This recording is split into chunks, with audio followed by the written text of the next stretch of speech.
Et on s'est lancé dans un magasin et on est resté 1 mois dans un magasin à Montigny, Leroy Merlin Montigny, pour comprendre un peu le système. Et de ce fait-là, on a sorti notre première plateforme pro. On est resté dans un magasin. Ouais, on est resté en fait pendant 1 mois pour bien comprendre comment ça fonctionnait. Ça veut dire quoi en pratique? J'ai mis le polo Leroy Merlin quasiment et on est allé avec mes associés où à l'époque on avait d'autres personnes. On est allé pour comprendre la livraison. Vous faisiez quoi, la caisse, le retrait de marchandises aussi bien dans la vente que au niveau des caisses, au niveau du pôle logistique, pour comprendre un peu comment ça fonctionnait. Et on s'est vite rendu compte que c'était compliqué, quoi. C'est intéressant, parce que c'est la 3e fois que tu fais référence à ça, mais tu mets la main à la pâte. Obligatoirement.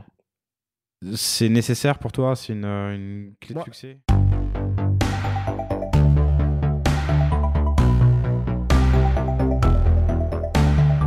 Bonjour, je suis Laurent Cretz et vous allez écouter Le Panier, un podcast e-commerce dans lequel on décortique les recettes d'acteurs du commerce en ligne. Mon objectif avec Le Panier, c'est de vous faire gagner du temps en allant chercher avec vous les meilleurs conseils et retours d'expérience pour se lancer ou progresser dans la vente en ligne. Acquisition, plateforme, panier moyen, emailing, logistique, on abordera ici tous les sujets du e-commerce. Le Panier vous est proposé par Cosa Vostra, cabinet de conseil en stratégie digitale, qui accompagne ses clients dans la croissance de leur business en ligne. Fondé par 4 entrepreneurs, Cosa Vostra met les mains dans le cambouis et crée également ses propres startups afin de mieux maîtriser les problématiques de ses clients. Nous adorons les défis et serions ravis de relever les vôtres. Contactez-nous sur lepanier@cosavostra.com ou sur notre site cosavostra.com. Bonne écoute!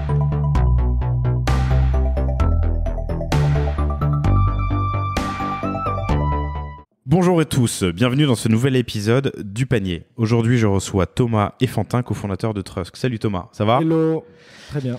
Encore un invité que j'avais rencontré dans une précédente vie à Start in Paris, à l'époque où tu étais venu pitcher WeSquare, solution de transport et stockage pour particuliers, sorte de une pièce en plus, mais un peu plus servicielle. Depuis, WeSquare a fermé, tu as lancé Trusk, qui a suivi une très belle croissance. Vous avez levé presque 10 millions d'euros.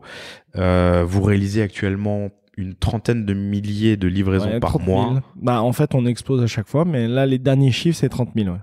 C'est super. Signé en B2B de très belles marques comme Ikea, But, Leroy Merlin ou Decathlon par exemple.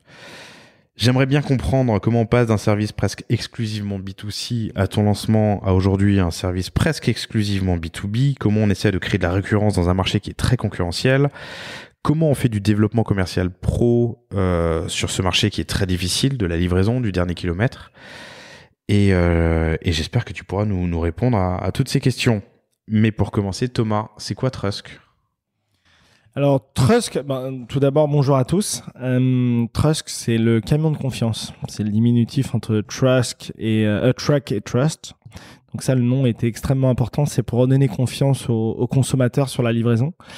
Donc nous, notre objectif et notre mission, c'est de faire vivre une expérience extraordinaire pour le client final en termes de livraison. Parce que si je te pose la question, je suis quasiment sûr que tu as vécu une expérience de livraison désastreuse. Plusieurs. Voilà, plusieurs. C'est toujours la même chose. On va te dire, on vous livre un meuble de 8h à 20h, donc tu es obligé de déposer un RTT. Donc on va dire que c'est un peu compliqué. Et nous, on s'est dit que il y avait de plus en plus de services qui étaient en train de se créer à la demande, comme on connaît tous Deliveroo, Uber, où tu es capable de te faire livrer quasiment immédiatement un plat, un bouquet avec Amazon Prime Now. Et dans l'objet volumineux, du moins dans les gros colis, c'était plus ou moins compliqué. Donc à ce moment-là, on a commencé à regarder un petit peu le marché et on s'est vite rendu compte que le service de livraison de ces grandes enseignes telles que Leroy, Ikea, Casto et j'en passe n'avait pas évolué depuis, on va dire, des décennies avec des transporteurs très traditionnels. Et en fait, c'est toujours la même chose. C'est on vous livre dans 2 à 3 semaines, de 8h à 20h, sans aucune traçabilité et avec une expérience de merde. Voilà, on peut être clair là-dessus. Et nous, on s'est dit, mais là, il y a un boulevard devant nous. Il faut qu'on arrive à créer quelque chose qui puisse permettre au client final de se faire livrer à n'importe quel moment, quand il le souhaite, à un horaire précis. Et en fait, Trusk, c'est quoi ? C'est qu'on est commissionnaire de transport. Donc, on a un statut officiel, de la même manière qu'un UPS ou un FedEx, où on va sélectionner des transporteurs professionnels qui ont leur propre véhicule, bien sûr. Donc on va sélectionner via la Trusk Academy, c'est notre école de formation en interne. On y reviendra, ouais. Et qu'on va mettre en relation avec nos enseignes, donc nos clients, qui veulent transporter en fait pour le compte de leur client final des objets volumineux de 30 kilos jusqu'à 2 tonnes s'il le faut. Alors ça, c'est le Trust d'aujourd'hui, mais c'est pas ce que vous avez lancé en 2016. Alors, voilà. Tu me disais quand on préparait l'entretien que tu as vu que c'est ta 4e boîte. Et mine de rien, tu as déjà été dans le transport, dans l'import-export lors de ta précédente expérience, enfin avant WeSquare. J'ai toujours été plus ou moins dans le transport. Alors après, c'était une branche. La première expérience à Dubaï, quand je vendais des machines LPG, on avait créé notre propre service de transport parce que c'était galère. On s'est rendu compte qu'il y avait très peu de gens sérieux dans le monde du transport, du moins à Dubaï. Donc on a mis une première étape là-dessus. Mais LPG. bon, LPG. LPG, voilà. Des grosses machines qui valent entre 30 et 50 000 euros, qui travaillent sur la cellulite des femmes. Ok. Donc j'étais le roi de la cellulite dans le Moyen-Orient. Ok. Et donc là, on transportait, quand on vendait une machine, on essayait d'avoir un vrai service de transport, d'installation, etc. Mais effectivement, l'import-export, c'était un transport un peu différent. C'était des transports de cargo dans des gros bateaux. Dans des gros bateaux, et là on achetait des noix de cajou aux Ivoiriens qu'on revendait aux Indiens, et là il fallait passer par les services douaniers, donc c'était très très compliqué, et ensuite mettre ça dans des containers et les mettre dans des bateaux. Et donc, tu fais ça pendant 1 an? Voilà, je fais ça pendant 1 an. Depuis Abidjan, nouvelle aventure, j'adore, super expérience, mais à ce moment-là, je me dis, il faut que j'arrive à allier ma vie pro et ma vie perso. Parce que ça aussi, la famille est très importante. Et à ce moment-là, en plus de ça, il y a le climat économique et politique en Côte d'Ivoire qui est très compliqué parce qu'il y a les élections présidentielles, Gbagbo et Ouattara. Les Français soutiennent Ouattara et les Ivoiriens Gbagbo, donc on est plus ou moins mal vus. Et à ce moment-là, ce qui me fait marrer, c'est que je vois qu'il y a un coup d'État qui est en train de... en fait, on sent qu'il va y avoir un coup d'État, et moi je me mets sur Internet en disant pour prendre de l'information. Et là, en fait, je tombe tout simplement sur les podcasts de Oussama Hamar qui sont nommés Coup d'État, avec un K, mais comme il était bien référencé. J'ai été complètement captivé par ces podcasts. Et à ce moment-là, quand je suis rentré en France, je me suis dit, il faut que je rencontre Oussama. Et Oussama m'a complètement convaincu que l'écosystème français, et notamment start-up et parisienne, était en train d'exploser. Et je me suis dit, mais attends, en fait, c'est l'Eldorado, il faut que j'y aille.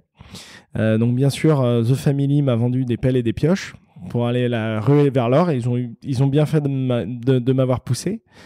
Et à ce moment-là, en fait, avec mon associé Sébastien, on lance WeSquare. Donc là, on est 2014-2015. Ouais, 2015 à peu près. Ok. 2015, on lance WeSquare. Et là, comme tu l'expliquais, c'est un service de stockage où on met à disposition des box de stockage pour les particuliers essentiellement, pour que vous puissiez, pour qu'ils puissent mettre leurs affaires à l'intérieur pour gagner des mètres carrés dans leurs habitations. Et nous, on les récupérait en fait avec notre propre service de transport. Donc, pour être transparent avec toi, c'était Seb ou moi qui était dans le camion. On faisait croire qu'on était livreur. On récupérait les box qu'on stockait à Porte de Pantin, et on te faisait un inventaire en ligne. Ok. Et à partir de ce moment-là, très rapidement, on s'est vite rendu compte qu'on avait une clientèle très étudiante. Et la durée moyenne était 3 mois. Et on s'est dit, c'est pas possible. Donc, on remet en question notre business. Et c'est là où, en fait, on voit une petite opportunité d'un certain nombre de clients qui nous disaient est-ce que vous pourriez mettre à disposition votre camion ? Parce que comme on le sait à Paris, la plupart des gens n'ont pas forcément le permis. Et on s'est dit bingo, on va tester. Et là, on a mis à disposition le camion pour transporter des objets volumineux ou n'importe quoi d'un point A à un point B. Et pour la petite histoire, c'est comme ça qu'est né Trust. Okay. Donc, on a décidé de fermer WeSquare. On s'est associé avec Jonathan, le CTO, qui était notre 3e associé. Qui était déjà dans l'aventure WeSquare ? Non, pas du tout. Jonathan, ça a été Sébastien, oui. Et Jonathan était un nouvel entrant, donc nouvel associé sur Trust. Et là, on a décidé de lancer le service. Et pour la petite histoire, au début, on était essentiellement consacré sur du B2C. Et comment on a lancé le business ? Donc, on a fait simplement une landing page avec une barre d'outils où tu mettais ton numéro de téléphone. Mais comment on a récupéré nos premiers clients ? Tout simple, j'ai pris Le Bon Coin. J'ai pris, je mettais 6e arrondissement de Paris, vente de canapés. Donc, j'appelais les 800 premiers clients qui vendaient leurs canapés en leur disant, écoutez, voilà, j'ai vu que vous vendiez votre canapé. Je suis une boîte de transport, une jeune boîte, faites-moi travailler. Vous allez forcément avoir besoin d'un transport pour votre acheteur.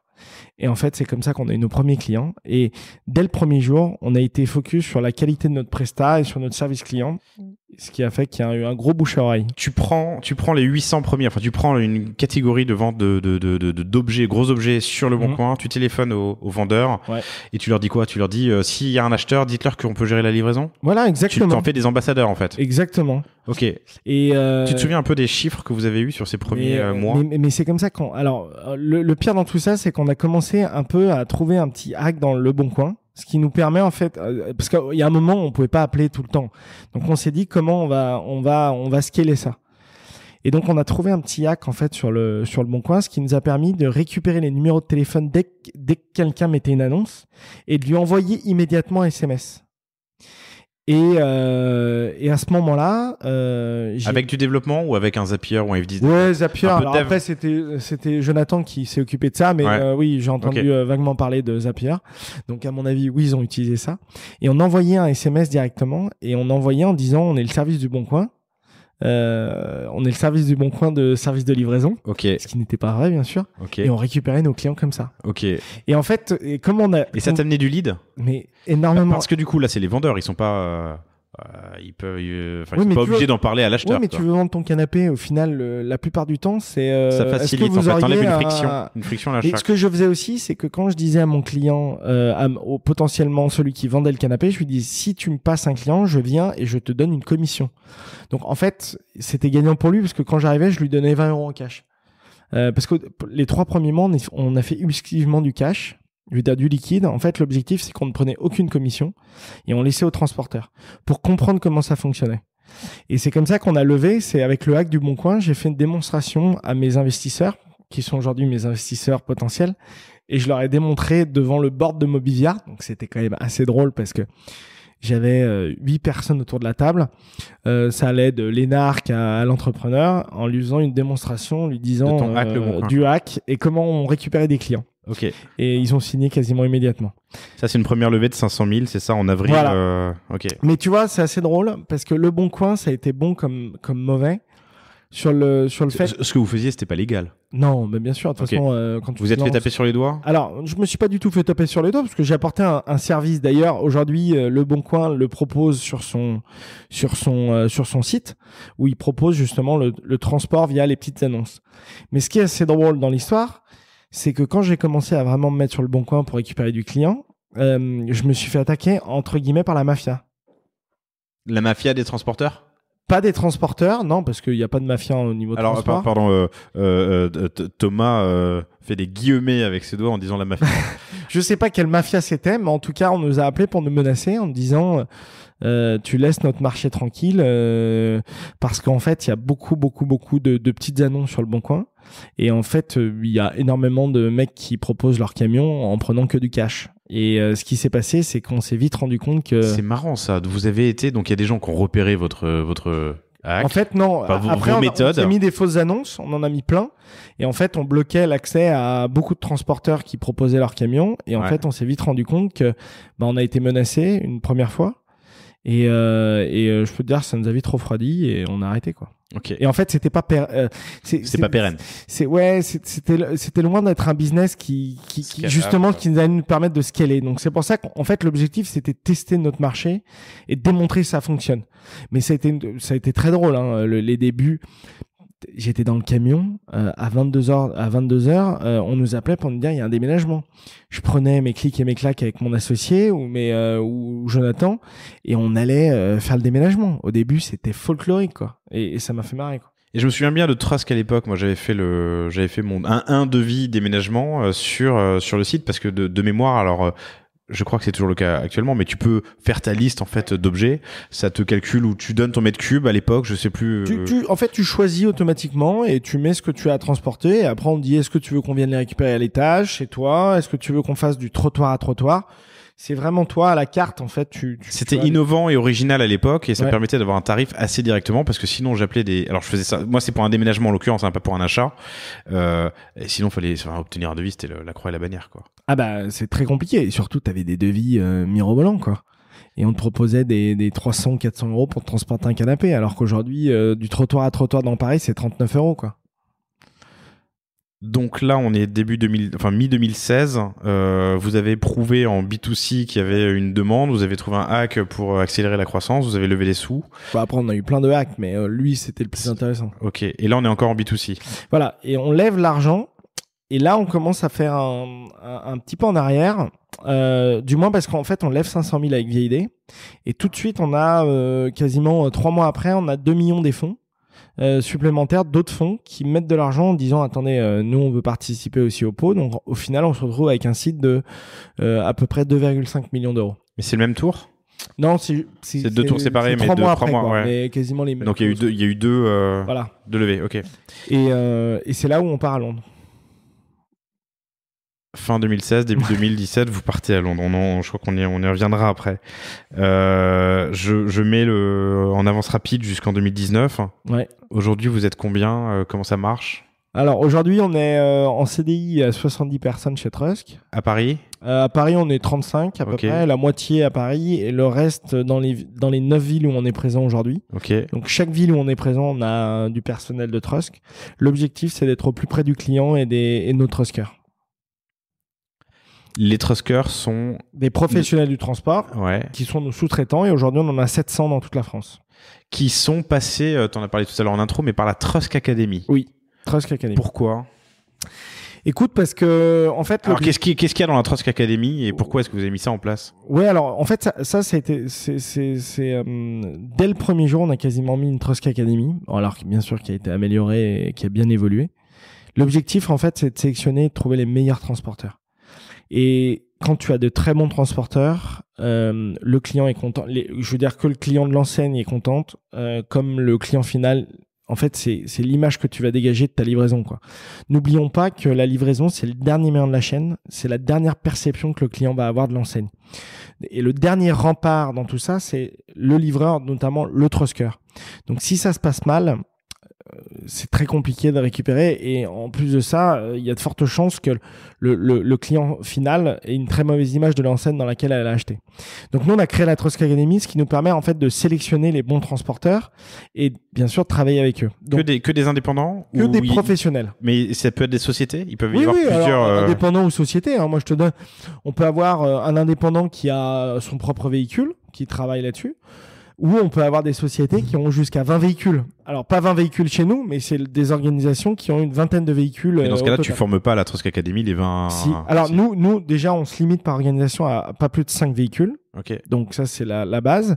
Et ensuite, on va former les 5 personnes qui vont être dans les véhicules. Pourquoi ? Parce que à partir de ce moment-là, tu mets l'image Trusk et tu représentes l'image Trusk. De la même manière que tu représentes un FedEx ou un UPS. Tu vois, les camions marrons. Mais les camions qu'on voit passer dans la rue qui sont brandés Trusk, ce sont les vôtres ou ce sont ceux de vos partenaires ? Non, ce sont ceux de nos partenaires. Les Truskers. Exactement. Okay. Et donc, oui, si tu veux rebondir sur la Trusk Academy, c'est une première formation de la théorie. Donc, c'est-à-dire qu'en fait, tu applies sur le site internet en dire devenir Trusker. Donc là, première étape, on va voir si tu es professionnel. C'est-à-dire si tu as une capacité de transport et une licence de transport. À partir de ce moment-là où ça a été validé, tu rentres dans un ordre chronologique parce qu'aujourd'hui, on a 2000 sociétés en attente qui attendent de rentrer à la Trusk Academy. À partir de ce moment-là, on va t'inviter à une formation, donc qui serait une formation au début interactive, où là, tu vas avoir, je crois, c'est 3 heures de cours. Et sur ces 3 heures, tu as un examen à la fin. Donc, on aborde les valeurs de Trusk, la sécurité, les lettres de voiture, le service client, donc pas mal de choses, tu vois. Donc, et à partir de ce moment-là, tu as un examen à la fin avec un QCM, qui est un QCM intelligent, et tu dois avoir au-dessus de 23 sur 30 pour passer à la prochaine étape. Et la prochaine étape, c'est de la pratique. Et la pratique, on t'invite au bureau et là, on te teste. Technique de manutention, état du camion, les sangles, les équipements, la totale. Mais vous êtes capable de leur promettre suffisamment de chiffre d'affaires pour qu'ils mettent l'effort de faire de passer par la Trusk Academy? Alors voilà, nous on leur promet. En fait, on n'a pas de contrat en direct, on a un contrat de sous-traitance, mais on leur promet pas un chiffre d'affaires. Après, tout est l'avantage de notre service, c'est-à-dire qu'ils se mettent sur l'application comme un Uber et en temps réel ils ont de la course. Donc en fait, ils ont la liberté d'accepter ou ne pas accepter la course. Donc en fait, ils peuvent très bien travailler la journée avec tel ou tel client. Et l'après-midi, il a un trou, il se connecte sur Trust et il reçoit la course qu'il accepte ou n'accepte pas. Mais je comprends l'idée de yield management pour eux et de remplir leur emploi du temps, enfin leur temps creux ou mort. Ouais. Mais avant qu'un mec décide de passer du temps sur la Trust Academy en ligne et de faire ses QCM puis de venir au bureau, il faut quand même qu'il ait une motivation. Ouais, mais il y a une motivation. Après, nous, ce qu'on voit, c'est que il y en a de plus en plus aujourd'hui. On commence à avoir un nom un petit peu dans l'écosystème. Un peu de légitimité. Ouais. Voilà, légitimité. Et surtout, les truskers, aujourd'hui, on a de plus en plus de volume. Donc, il y a énormément de truskers qui sont occupés toute la journée, quoi. Voilà. Donc, ils viennent au bureau, vous les testez sur la présentation, ils viennent au bureau, et okay. Ensuite, ils ont un mois de test. Donc là, on leur remet un équipement un gilet qui leur explique que s'ils sont en test vis-à-vis du client. Donc, ils ont un mois de test et ensuite, on va les suivre. En fait, c'est le client qui va noter la prestation. Donc là, ça va nous permettre d'avoir une évaluation à la fin du mois. Et ensuite, on a une sorte de cérémonie où on lui remet officiellement une tenue Trusk. Tu vois la tenue que je viens d'avoir quand je suis arrivé. Donc ça, c'est les nouvelles tenues qui vont arriver. Et ensuite, on lui remet une tenue et après, on lui propose du flocage de son... Alors, Jonathan n'est pas arrivé en tenue de livreur, mais il avait une veste, effectivement, une veste avec des bandes réfléchissantes, logo Trusk. Pour rien dire, c'est une surprise. D'accord, j'en dis pas plus. Début novembre, pardon. Je lisais Tu connais la newsletter Time to Sign Off, TTSO? Je te la conseille, TTSO, c'est une newsletter qui part tous les soirs à 19h et qui te raconte les principaux faits d'actualité de la journée, mais éditorialisé, c'est très sympa.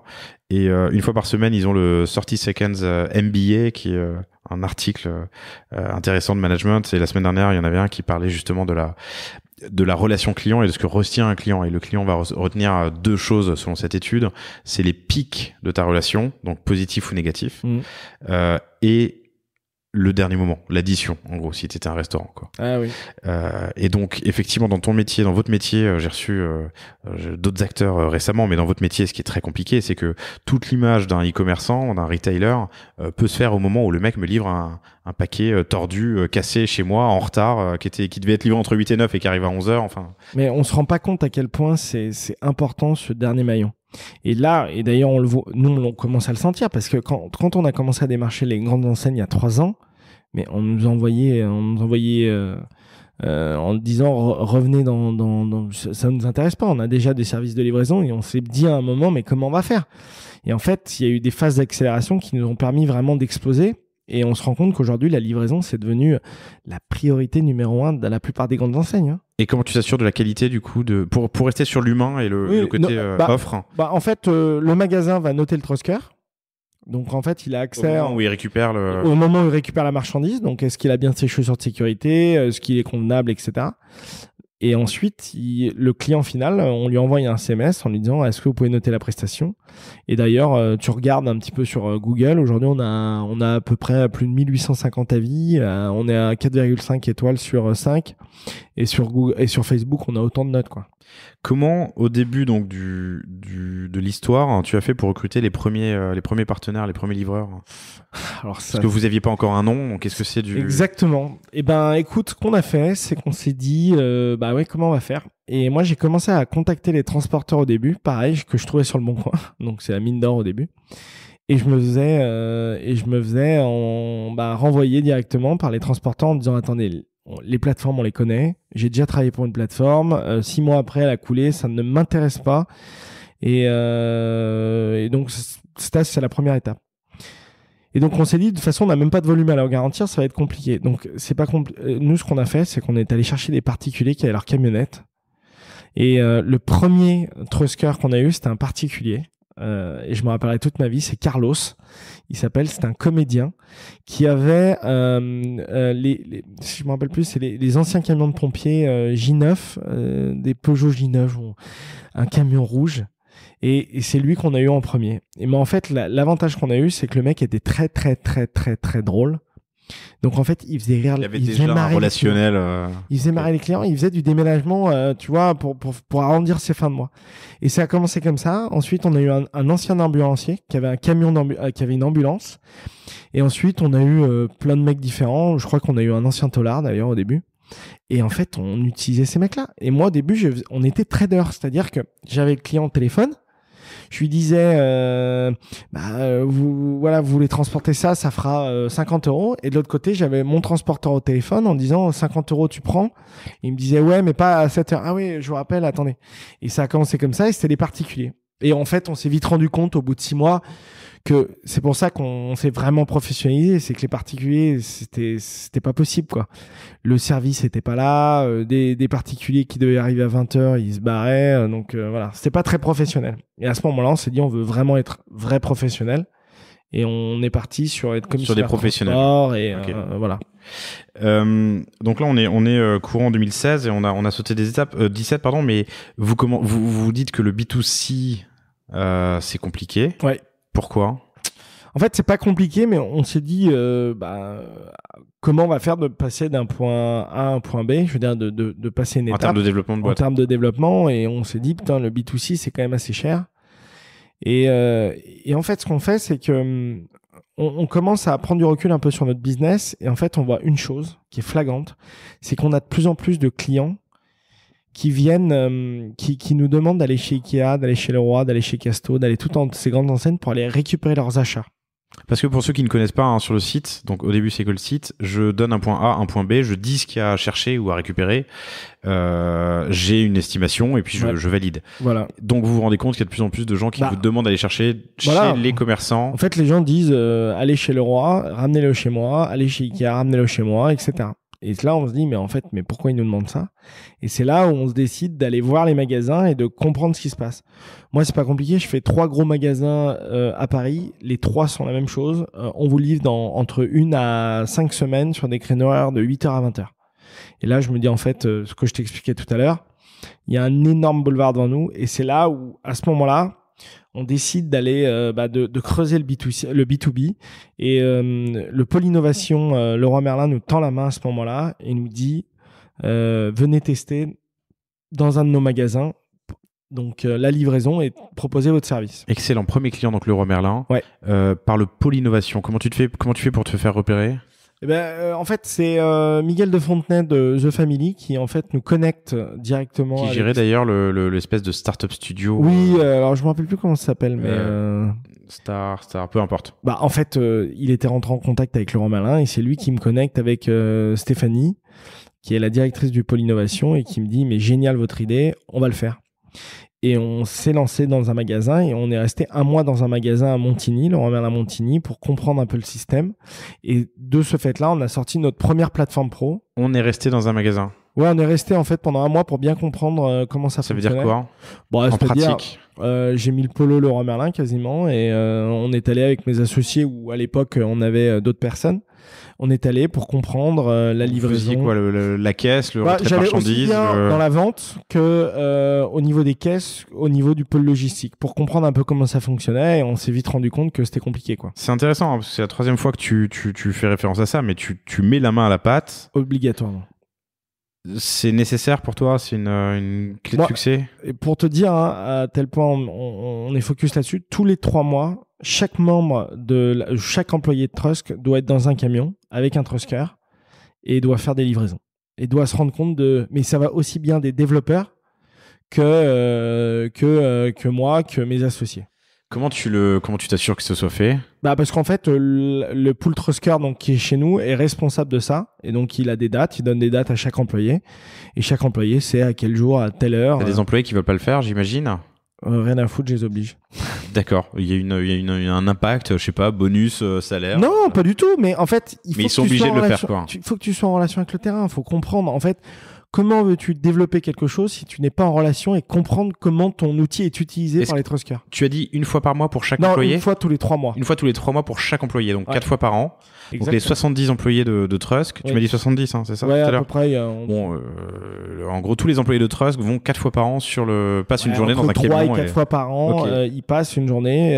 Donc ça peut aussi bien rendez-vous à 6h du matin dans l'entrepôt Ikea pour récupérer de la marchandise Ikea et les livrer chez le client que tu te mets à Leroy Merlin Madeleine et tu dois aller livrer 1 tonne de carrelage au 5e étage. Ok. Tu as dit tout à l'heure qu'il y a un responsable.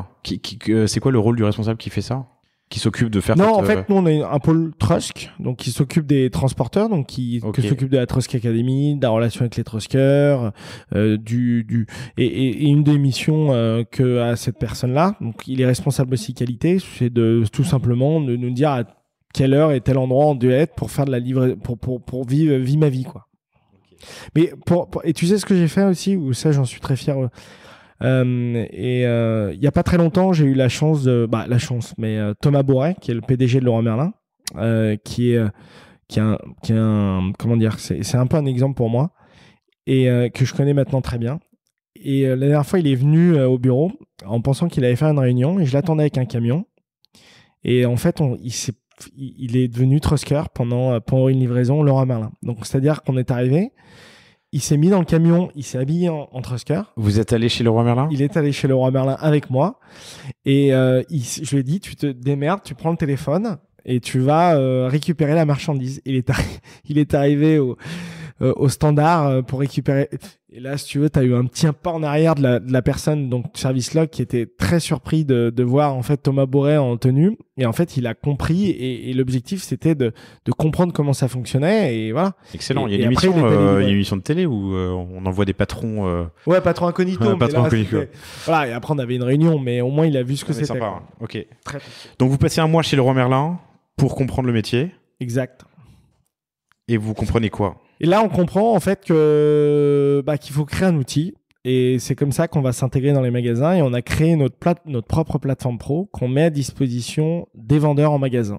Et donc, en fait, le vendeur en magasin, on lui donne cet outil qui est notre plateforme et qui permet en fait de proposer la livraison à son client, donc au client final. Mais en fait, cet outil va te permettre de sélectionner les deux adresses et surtout de déterminer la taille de ton camion en fonction de ce que tu veux transporter. Donc, si tu veux transporter, je sais pas, un canapé, par exemple, et ben, automatiquement, ça va récupérer deux Truskers plus un 12 mètres cubes.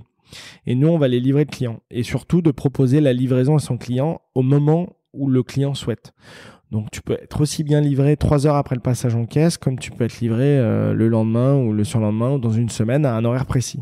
Donc, ton métier qui était double avant que tu passes en B2B, puisque tu devais trouver à la fois des clients et des transporteurs, là, tu te simplifies un peu la tâche. Parce que les clients sont plus faciles à trouver, puisque c'est des grands comptes. Ouais, mais alors, plus facile, non, c'est très compliqué aussi les grands comptes. Plus compliqué à signer. Ouais, mais signer, il y a des grosses périodes de tests, énormément, ça se travaille sur le long terme, donc c'est vraiment compliqué. C'est vraiment un métier difficile, hein, donc d'aller, tu vois, d'aller chercher. Je pense qu'on a eu beaucoup de chance de rencontrer Stéphanie de chez Leroy Merlin, qui nous a vraiment ouvert la porte et qui nous a permis d'en arriver là aujourd'hui. Mais Ikea, c'est des processus qui sont extrêmement longs, mais c'est vrai qu'aujourd'hui, c'est un bonheur de travailler avec eux. Tu me disais avant qu'on commence cet entretien qu'il y a eu un appel d'offres qui a duré 9 mois pour entrer chez Ikea. Ouais, alors ça a été un peu un tournant de Trusk. Hein. On s'est dit, est-ce que ça va marcher, quoi. Et en fait, c'est Ikea qui est venu nous voir dans les bureaux en nous disant, écoutez, il y a Trusk Logistique qui arrive là. Donc, c'est le fameux appel d'offres. Pas Trusk Logistique, pardon. Il y a Ikea qui propose cet appel d'offres et ils nous ont dit, écoutez, vous avez fait du bon boulot avec Ikea, avec les 10 magasins avec lesquels on travaille. Je vous propose de vous intégrer sur l'appel d'offres. Mais si tu veux, c'était assez drôle parce que un de mes premiers employés qui s'appelle Loïc, on n'y connaissait strictement rien en logistique. Parce que là, on est plus simplement sur la livraison magasin. Ouais, nous, voilà, t'as du ship from store, qui est la livraison à la demande qu'aujourd'hui, on opère un peu partout en France. Et là, depuis peu, comme je te l'expliquais tout à l'heure, Trusk Logistics. Et donc, pourquoi Leroy Merlin Ikea était très important, c'est qu'à ce moment-là où, en fait, on a eu donc 9 mois de test, hein, c'est-à-dire qu'ils ont... la machine suédoise Ikea est venue dans nos locaux, a tout vérifié, nous a testé, a essayé de comprendre notre modèle, etc. Et à ce moment-là, en fait, on était en compétition avec des très très très gros. Et en fait, Ikea a décidé de choisir Trusk. Donc là, on a énormément travaillé, hein, on va pas se voiler, et a décidé de choisir Trusk parce que de dire que la livraison allait être effectivement extrêmement importante dans les années à venir, surtout sur Paris. Et aujourd'hui, on gère 40% du flux de Ikea sur toute la région parisienne. Et du flux acheté en ligne ou acheté en ligne et magasin? Acheté en ligne. 40% des achats en ligne Ikea sont livrés par Trust. Alors après, nous, c'est en termes d'arrondissement. Et donc, les arrondissements, on a un certain nombre d'arrondissements qu'on livre. D'accord. Et donc, on a cette fameuse appel d'offres. Donc là, ça fait 9 mois qu'on opère avec eux et ça se passe très, très bien. Et on veut que ça explose. On les pousse pour que ça explose davantage. Et depuis ce jour-là, on s'est dit, mais en fait, on sait faire de la log maintenant. Et donc, on a lancé notre deuxième partie qui est la logistique. Trust Logistics. Ouais. Et là, notre objectif maintenant, c'est de proposer donc nos entrepôts à nos clients pour proposer du cross-docking. Et vos clients qui sont, j'en ai cité quelques-uns en intro, mais But, Leroy Merlin, Decathlon, après, Ikea. On est ouvert à tout type de clients. C'est quoi le cross-docking ? Alors, le cross-docking, c'est le fait d'apporter de la marchandise. Je vais te donner un exemple simple, ça sera plus facile à comprendre. Admettons qu'on a un client qui a un master entrepôt, parce qu'en général, ils ont des très gros entrepôts à Marseille, où là, ils préparent la marchandise, ils te les installent sur palette, c'est envoyé en poids lourd dans notre entrepôt à Paris, donc ça va être envoyé par exemple le mercredi. Nous, on va la réceptionner le mercredi soir à Paris, donc dans un entrepôt. Nous, on va réceptionner la marchandise et ensuite, on va les dispatcher sur nos quais pour préparer nos tournées. Et le lendemain matin, nos truckers vont arriver, vont récupérer la tournée 1, la tournée 2, la tournée 3, la tournée 4 et vont livrer le client. Toujours sur des créneaux de 2 heures que le client choisit. Que le client a choisi en avance. Voilà, et c'est ça toute la différence. Ça, c'est le cross-docking. Le ça, fait on de préparer. Le cross-docking. D'accord. Et après, peut-être que demain, on ira sur de la préparation de commandes. Et l'objectif, c'est toujours de proposer davantage de services à nos clients. Ok. Donc, on part en B2C, on devient une entreprise B2. Enfin, je dis on, pardon, ça fait très prof de classe, c'est affreux. Vous devenez une entreprise B2B, vous signez, vous êtes en test d'abord avec Leroy Merlin, c'est Leroy Merlin un peu qui vous tire sur le côté B2B, c'est super. Vous signez d'autres clients. Aujourd'hui, tu as quelques grands comptes. C'est quoi la gestion d'un grand compte chez Trust ? D'un point de vue opérationnel, commercial, vous avez des points réguliers, oui. Quality review. Comment est-ce que tu gères ces grands comptes ? C'est très compliqué à expliquer parce que c'est vraiment un contact perpétuel avec tes clients, quoi. En fait, toute la force aussi, c'est que au-delà d'être une boîte tech, Trust qui est une boîte humaine et met au centre de ses préoccupations la valeur humaine, en fait, le contact humain. Et nous, on est énormément en contact avec nos clients et c'est ce qui nous permet aujourd'hui de vraiment grossir. Et le contact avec les clients, c'est le fait que on est toujours en contact avec eux. On invite nos clients, je veux dire, on les rencontre, on va les voir. Là, par exemple, Antoine qui est... Quand tu dis on, c'est combien de personnes ? Il y a combien de personnes chez Trust qui sont responsables de la relation client ? Donc ça va du service commercial au service à compte. On a à peu près... Quand je dis client, c'est le client premier, celui qui paye. Enfin, on a à peu près 15 personnes qui s'occupent de nos clients aujourd'hui, en interne. 15 sur 70, ça fait... Ouais, non, je te dis n'importe quoi. Alors dans ce cas-là, si on prend les villes, c'est un peu plus. On a à peu près une vingtaine de personnes qui s'occupent de nos clients aujourd'hui actuellement. Ok, plus d'un quart. Ouais. Très important. Donc, rencontres régulières, entretien. Rencontres régulières, on fait des points parce que de toute façon, on leur met un outil à disposition qui leur permet de piloter leur livraison et d'avoir pas mal de data, ce qui leur permet d'avoir une vision sur leur livraison. Et donc là, on échange quasiment tous les mois, quoi. Ok. Donc ça, c'est pour les clients existants. Et est-ce que tu peux me parler un peu de ta conquête de nouveaux clients ? Aujourd'hui... Il y a principalement du grand compte, donc de l'appel d'offres, ou il y a aussi... Non, alors les appels d'offres, il n'y en a pas beaucoup aujourd'hui. Ça commence de plus en plus, parce qu'on nous sollicite pas mal là-dessus. Mais autrement, c'est 9 sales qui vont démarcher nos clients. Parmi les 20 personnes ? Ouais. Okay. Une dizaine, on va dire, de nos clients, des sales qui vont démarcher les clients. Donc, ça va de l'emailing au coup de téléphone, à la référence, parce que ce qui est vrai, quand on travaille avec des grosses enseignes et qu'on a prouvé qu'on fonctionnait bien, comme Ikea, Leroy, Casto, plateforme du bâtiment, et ben forcément, on nous ouvre la porte de d'autres enseignes, on nous passe des contacts et à ce moment-là, on commence à avoir de nouveaux clients, quoi. Ok. Mais c'est de la prospection, hein, c'est comme... Prospection B2B classique avec... Ouais, tout à fait simplement. C'est quoi tes plus gros challenges aujourd'hui ? Moi, je dirais, mon plus gros challenge, c'est mon développement international, parce que tu sais qu'on vient d'ouvrir la Suisse il y a 6 mois maintenant. Je savais pas. Genève, pardon, ouais, je te l'avais pas dit. Et de très bons débuts, donc on est très contents. C'est vraiment de scaler notre business à l'international. Pour l'instant, c'est 9 villes en France, 9 c'est villes ça en France. Et là, on vient d'ouvrir la 10e, donc qui comprend Genève. C'est Genève. D'accord. Et là, l'objectif, c'est d'ouvrir d'autres villes en Suisse et ensuite d'attaquer un 3e pays européen. Pourquoi la Suisse ?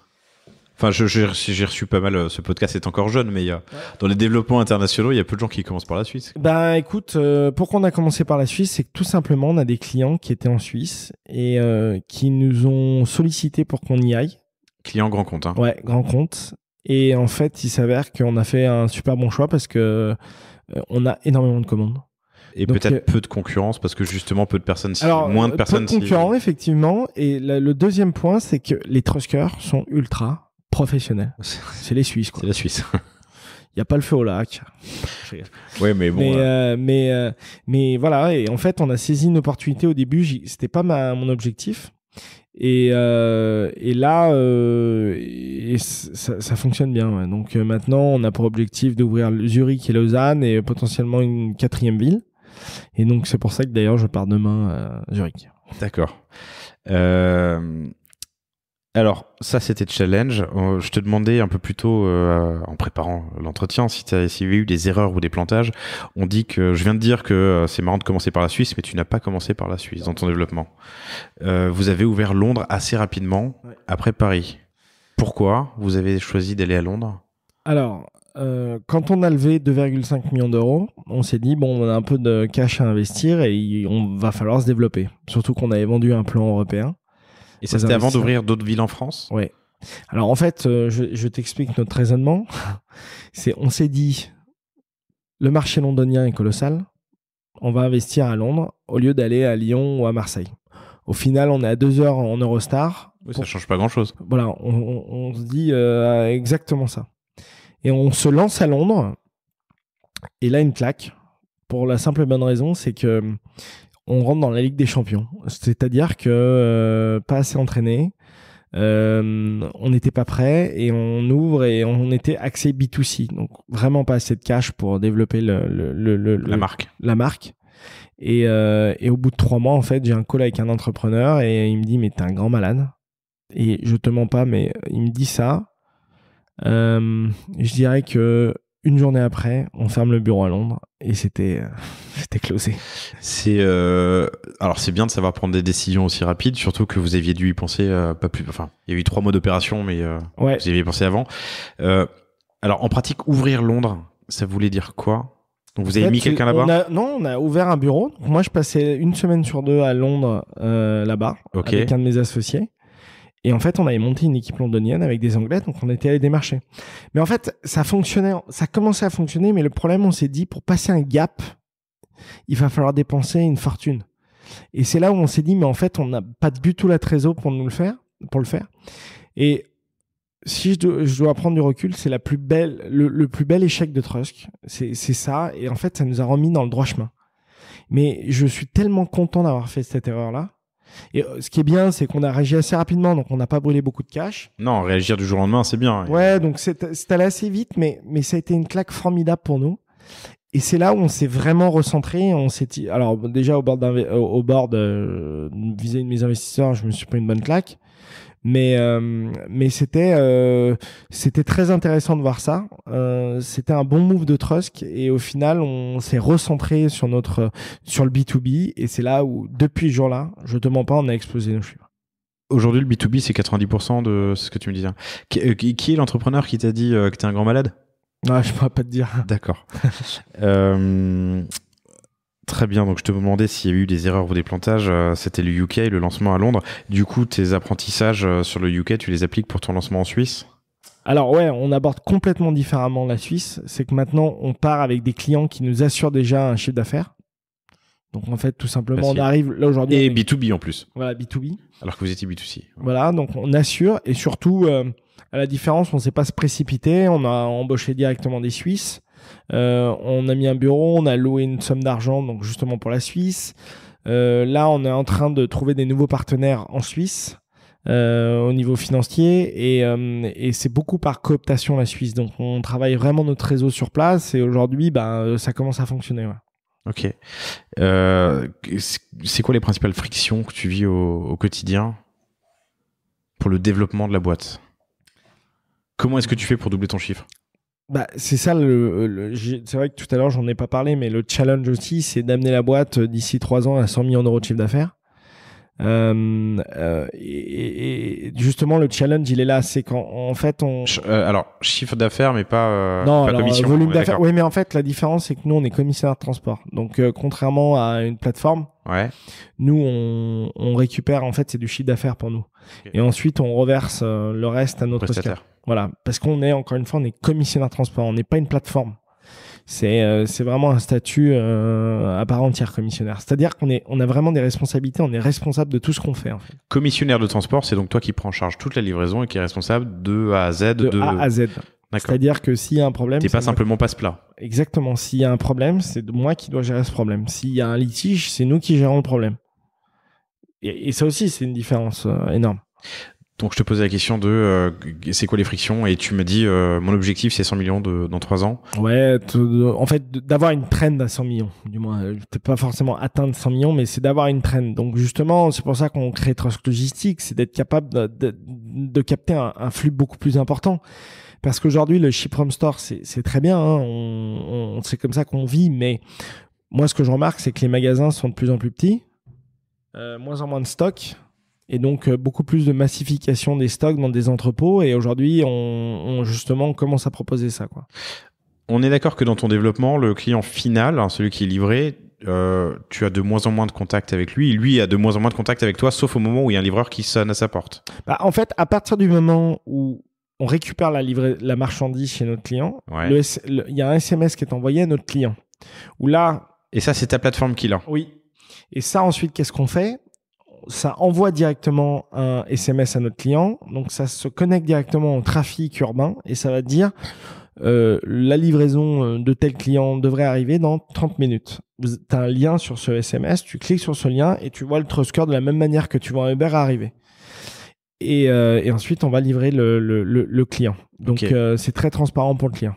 Est-ce que vous communiquez d'une autre façon ou à un autre moment plutôt avec le client final? Est-ce que vous faites de l'activation, de la newsletter Non, on fait 2 newsletters, qui est la newsletter B2B et la newsletter Trustcure. Mais on fait pas de newsletter B2B. Le client final, lui, il est pas activé. Nous, on n'exploite pas les données de nos clients, donc on n'a pas le droit. Non, on n'a pas le droit et on n'a pas pour objectif de les exploiter. Et pour les 10% de clients qui sont des clients B2C, il y a... Non, on fait pas. Encore une fois, moi, le B2C, c'est un super marché parce qu'aujourd'hui, ça tourne tout seul. Je pense qu'on va le développer plus tard, mais aujourd'hui, on se focalise vraiment sur le B2B. Okay. C'est vraiment 2 métiers différents quand même. Ok. Alors, tu l'as dit tout à l'heure, mais je pose toujours aussi la question de est-ce qu'il y a eu un tipping point? Quel a été le point d'inflexion dans ton développement? Tu t'as parlé de Leroy Merlin, t'as dit ça a été un tournant. Oui, est-ce qu'il y en a eu d'autres? Il y a eu aussi Ikea avec Trust Logistics. Et oui, ce qui est vrai, il y en a d'autres, c'est le fait de voir des clients qu'on soupçonnait pas du tout, qui commencent à faire appel à nous, qui nous testent et qui commencent à nous envoyer du flux considérable, quoi. Et en fait, ce qui est intéressant, et c'est là où je me dis qu'on commence à vraiment être une boîte qui a de l'importance dans la livraison, c'est que de plus en plus d'enseignes remettent en question toute leur livraison. Et notamment, il y a beaucoup d'enseignes qui ont leurs livreurs en interne. Et ce qui sont en train de se passer, c'est que c'est trop d'emmerde et c'est pas leur métier. Et qu'ils commencent à trouver entre eux un vrai partenaire de confiance et qui commencent à complètement nous sous-traiter la livraison de A à Z. Mais ce qui est intéressant en plus de ça, c'est que nous, on leur donne des outils complètement transparents à ces clients et ils voient exactement la qualité. C'est-à-dire que chaque client qui note la presta, tu as accès à cette note via la plateforme pro du client. Donc, en fait, c'est une vraie traçabilité. Et moi, ce que je vois, c'est une boîte comme Plateforme du Bâtiment qui, aujourd'hui, a un pool transport et capable de son pool transport avec, je crois, 5 ou 6 personnes, être capable de diriger sa logistique du dernier kilomètre un peu partout en France. Et ça, on en est quand même très fiers parce que tu te dis... T'es à Paris, t'es capable de commander un Trust à Toulouse, quoi. Tu peux le commander à Marseille, tu peux le commander à Nice, tu peux le commander à Bordeaux. Et donc ça, c'est là où je me dis, en fait, on a énormément investi sur le développement de nos villes, où on a perdu beaucoup d'argent très rapidement parce que il faut tout de suite du volume. Et là, on commence maintenant à passer au second souffle, où on commence à avoir des villes qui sont vraiment rentables, qui commencent à grossir et qui commencent à apporter un vrai service à nos clients. Okay. Et ça, c'est ce qui me fait dire que demain, la boîte va grossir énormément. Et du coup, cet outil de balance de flux, vous l'avez développé en interne ? Ouais, on a tout créé en interne. D'accord. Sur les 70 personnes, il y a combien de personnes qui sont au produit ? Aujourd'hui, on a 10 développeurs. Là, on devrait passer à 15 d'ici là. Je veux dire 5 de plus à la fin de l'année. Et on a pour objectif d'en embaucher une dizaine de plus l'année prochaine. Pour développer cette plateforme. Ouais, pour développer les nouveaux outils, la plateforme, le dispatch, ce genre de choses. Et ensuite, on a actuellement un CPO qui s'occupe du reste. D'ailleurs, qui a été nommé CPO il n'y a pas très longtemps. Félicitations. Il fait de l'insight utilisateur. Comment est-ce qu'il fait évoluer la plateforme ? En fait, ou l'outil, est-ce qu'il interroge les Trusker ou les clients ? Oui, alors en fait c'est un gros travail. Il va prendre le besoin du service client, il va prendre le besoin du service Trusker, il va prendre le besoin du service commercial, de la compte, bref de toutes les sections, pour être en adéquation avec notre vision. Et ensuite, il va prioriser un maximum les tâches pour les fournir à Jonathan, qui est notre CTO. Et l'objectif, c'est de développer le plus rapidement possible. Et bien sûr, après, il fait tester la plateforme pro à nos clients pour voir s'il y a des frictions. Là, on sort une nouvelle plateforme pro d'ici un mois pour tous nos clients. Pour les plateformes pro pour les clients. Ouais, pour les clients. Et ben là, on le fait tester actuellement à des clients pour qu'ils avoir les retours. Leur feedback, quoi. Ok.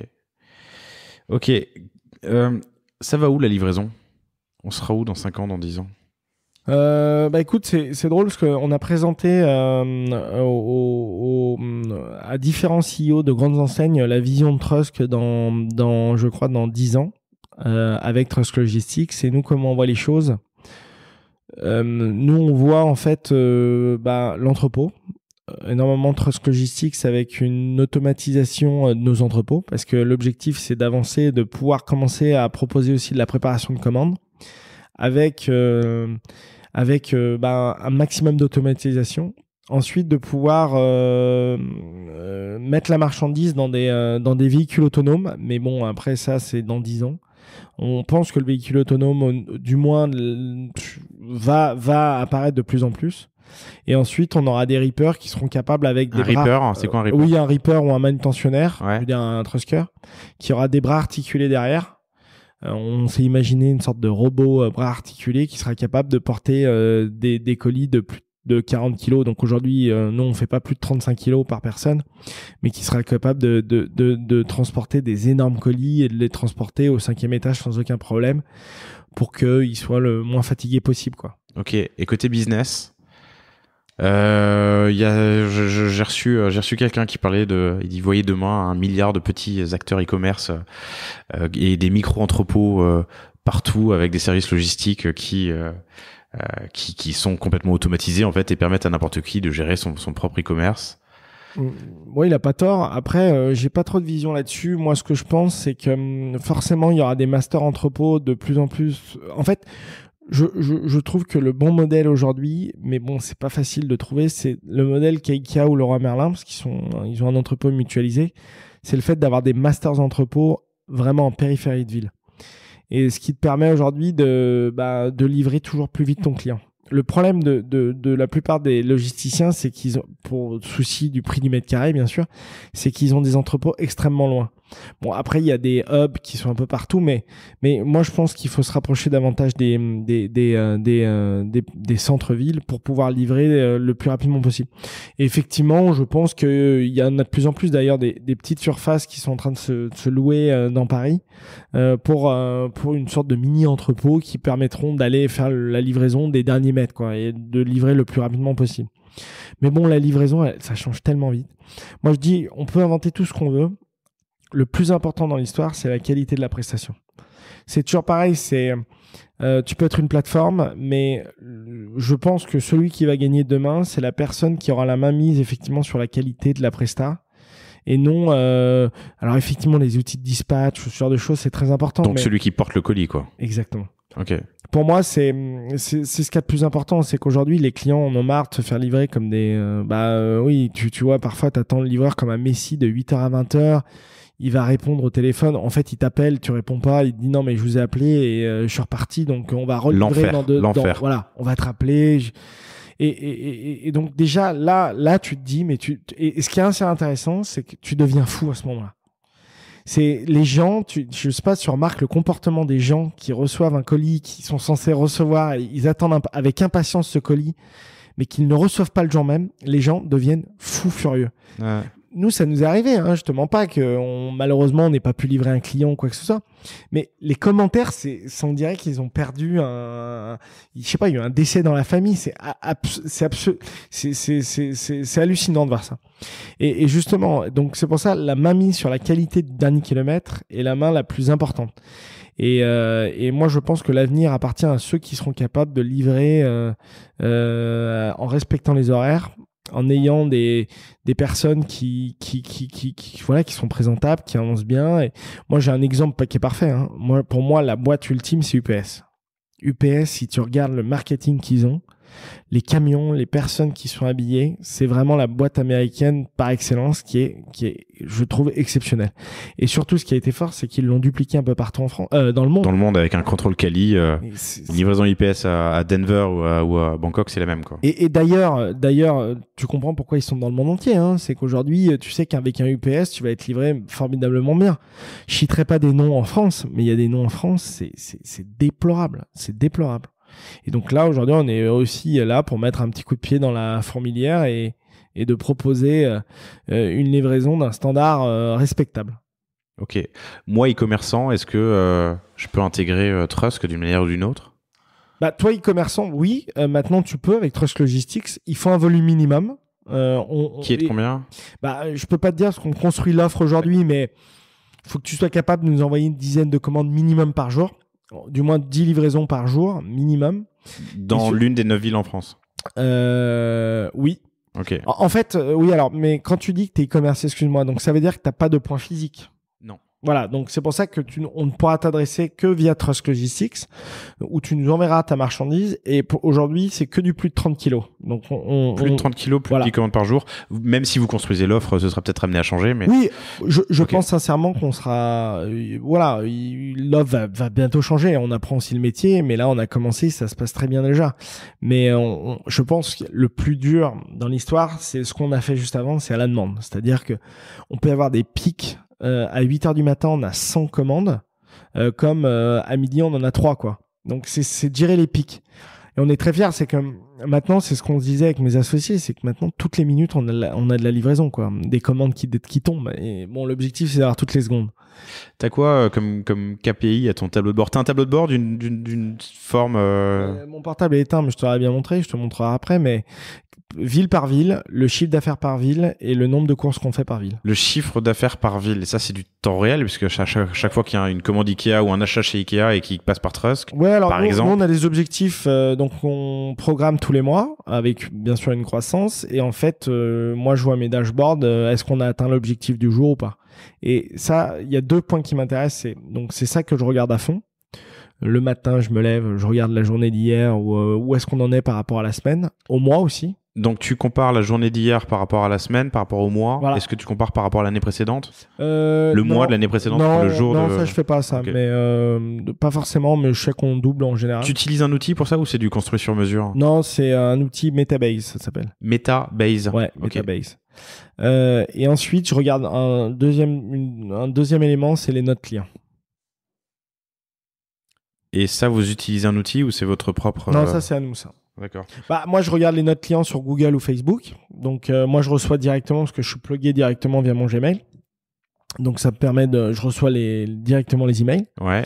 Et ensuite, on a les notations clients qui sont les SMS que les clients répondent. Donc, je vois exactement s'il y a des bonnes ou mauvaises notes. Ok. Qu'est-ce que vous faites quand il y a une mauvaise note ? Eh ben, dès qu'on a une note en dessous de 7 sur 10, on contacte le client. Vous l'appelez ? Ouais. Ok. Pour savoir ce qui s'est passé. En dessous de 7 sur 10. Hein. Voilà. Ouais. Alors, on voit à peu près parce que déjà, tu as 5 questions qui sont posées. Mais donc, la personne va sélectionner relation Trustcare, état du camion, équipement, ce genre de choses. Et donc, il va cliquer sur, je crois qu'il a deux choix. Et ensuite, nous, on voit et on appelle le client. Ça permet d'affiner et puis de mettre le doigt sur est-ce que c'est vous ou oui, est-ce que c'est le... Voilà, s'il me dit l'état du camion ou l'équipement, par exemple, on va appeler le Trustcare pour lui dire qu'est-ce qui s'est passé. Alors, apparemment, t'as pas ton équipement, explique-nous pourquoi. Et voilà, il nous explique, voilà, j'ai plus de couverture. Bon, bah, viens, on cherche au bureau, parce qu'on fournit aussi les couvertures. Donc voilà, c'est l'objectif. Ok. C'était très très riche. Je te remercie beaucoup pour ton temps. Ouais, merci. Thomas, merci. Et puis, vous retrouverez cet épisode sur lepanier.io. Merci Thomas, à très bientôt. Eh ben, merci à vous. Merci d'avoir écouté cet épisode du panier, j'espère qu'il vous a plu. Si c'est le cas, n'hésitez pas à le faire connaître autour de vous. Vous pouvez le noter et laisser un commentaire sympathique sur Apple Podcast ou votre plateforme de podcast de prédilection, ça nous aide à remonter dans les classements. Vous pouvez aussi partager le panier autour de vous par email, sur les réseaux ou un dîner, c'est ce qui nous aide le plus. Si vous avez besoin de vous faire accompagner pour votre stratégie digitale, votre site internet, vos tactiques marketing ou de contenu, n'hésitez pas à nous contacter sur le site de Cosa Vostra ou à l'adresse lepanier@cosavostra.com. À bientôt.